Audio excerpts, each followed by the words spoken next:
Okay, for your spag today from 9 until 9:30, we're looking at apostrophes, which are the last pages of your book, page 8. Questions to talk with somebody at home about first.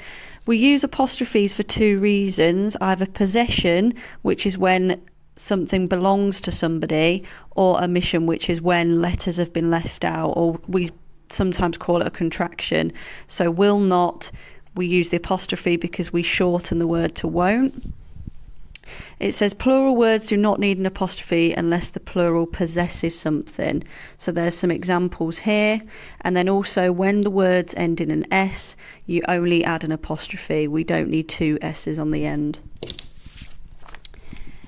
And then you've got your activity on the back. It says which word needs an apostrophe. So you could circle the word. So for example, the pony's stable was warm and dry.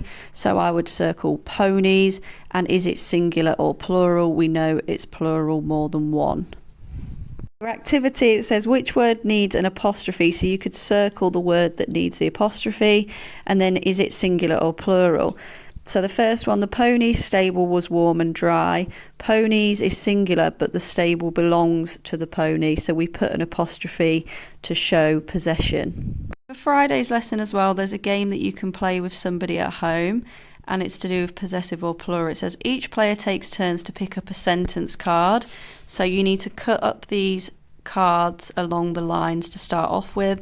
And then it says you read it aloud. If the player correctly decides whether the noun is plural or possessive, they roll the dice and move that number of spaces. So the first one, for example, my new coat has lovely buttons. You need to decide whether it's possessive or plural. For your maths today, continue with your maths mania. This is your last attempt and give yourself 5 minutes. See if this is the best you can do this week.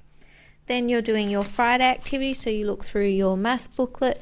We're looking at 3D shapes again, and we're also looking at nets. So it explains what it is in this booklet.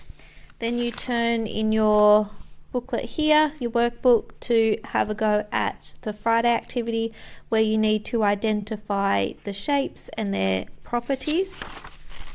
You also have some nets and you need to identify what shape it is here. There is also an optional activity which is listed in your timetable where you can cut and paste nets of 3D shapes. So there's some 3D shapes here that you will need to cut out. Then you need to piece them back together with glue and then try to work out what 3D shape they are.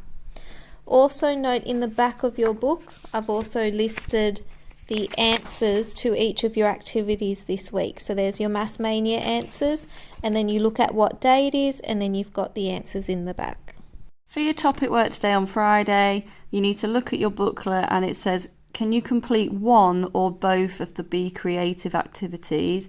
And that's pages 7 to 10. So you've got the choice to make a cardboard tube rocket or a paper plate flying saucer. So if you turn to your booklet, there's everything you need here, and then it tells you how you can make a cardboard tube rocket. Or if you turn to the next page, you can have a go at making a paper plate flying saucer, and there's your